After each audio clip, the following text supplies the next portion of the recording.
ಪೈಗಂಬರ್ ಅವರ ಬಗ್ಗೆ ಅವಹೇಳನಕಾರಿ ಹೇಳಿಕೆ ನೀಡಿದ ವಿಚಾರ ಮಹಾರಾಷ್ಟ್ರ ಮೂಲದ ಸ್ವಾಮೀಜಿ ಹೇಳಿಕೆ ಹಿನ್ನೆಲೆ ಮಹಾರಾಷ್ಟ್ರದ ರಾಮಗಿರಿ ಗುರುನಾರಾಯಣ ಗಿರಿಹಾರಾಜ ನೀಡಿದ್ದ ಹೇಳಿಕೆಯನ್ನ ಖಂಡಿಸಿ ಸ್ವಾಮೀಜಿ ಹೇಳಿಕೆ ಖಂಡಿಸಿ ಬಾಗಲಕೋಟೆಯಲ್ಲಿ ಮುಸ್ಲಿಂ ಸಮುದಾಯದ ವತಿಯಿಂದ ಬೃಹತ್ ಪ್ರತಿಭಟನೆಯನ್ನ ಕೈಗೊಳ್ಳಲಾಗಿತ್ತು. ಜಿಲ್ಲಾಡಳಿತ ಜಿಲ್ಲಾ ಭವನದ ಮುಂದೆ ಪ್ರತಿಭಟನೆ ಮಾಡಲಾಯಿತು. ಸ್ವಾಮೀಜಿಯನ್ನ ಬಂಧಿಸುವಂತೆ ಒತ್ತಾಯ ಮಾಡಿದ್ರು. ಸ್ವಾಮೀಜಿ ವಿರುದ್ಧ ಘೋಷಣೆ ಕೂಗಿ ಆಕ್ರೋಶ ಹೊರಹಾಕಿದ್ರು.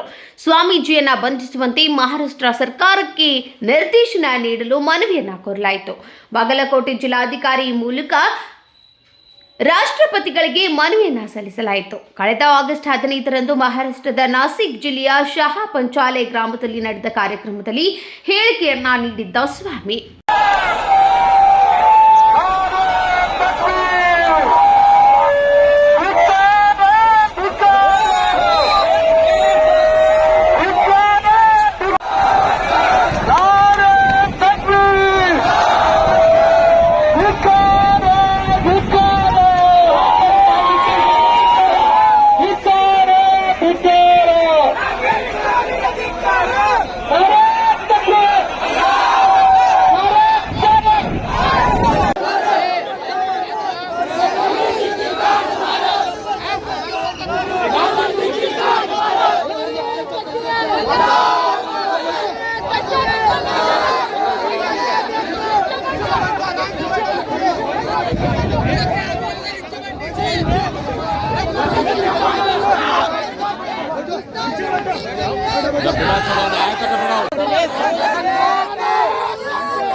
गली में चोर है, स्वामी साला चोर है, गली में चोर है, स्वामी साला चोर है।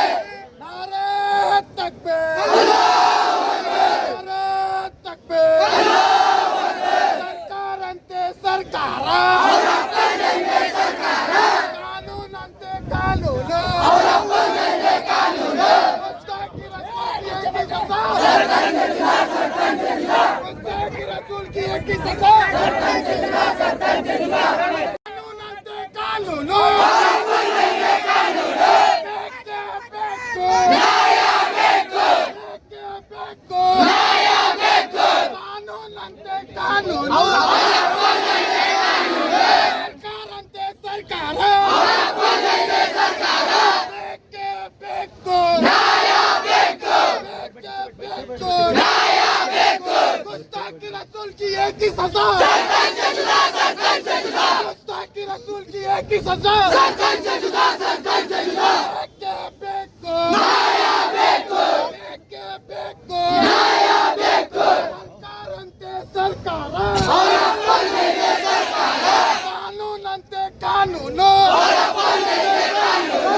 यहाँ से एक कदम हटने वाला नहीं है।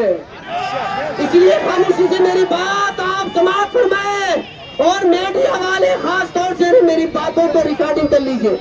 मीडिया वाले मेरी बातों का रिकॉर्डिंग कर लीजिए। शायर कहता है वो मर्द नहीं जो मर जाए हालात के खूनी मंजर से, वो मर्द नहीं जो डर जाए हालात के खूनी मंजर से। अरे जिस हाल में मरना मुश्किल है उस हाल में जीना मरती है। मेरे दोस्तों अजीज साथियों, शहर बागलकोट अंजुमन रिफाए आम बागलकोट की जानिब से वो मलऊन, वो शैतान, वो मरदूद जिन्होंने हमारे नबी करीम सल्लल्लाहु अलैहि वसल्लम की ज़ाते अक़दस में गुस्ताखी की है, हम उन्हीं के लिए, उनके इंसाफ के लिए, हम मेरे आका के इंसाफ के लिए खबर आप यहाँ जमा हुए हैं। और मैं सरकार से गुजारिश करता हूँ और सरकार से मांग करता हूँ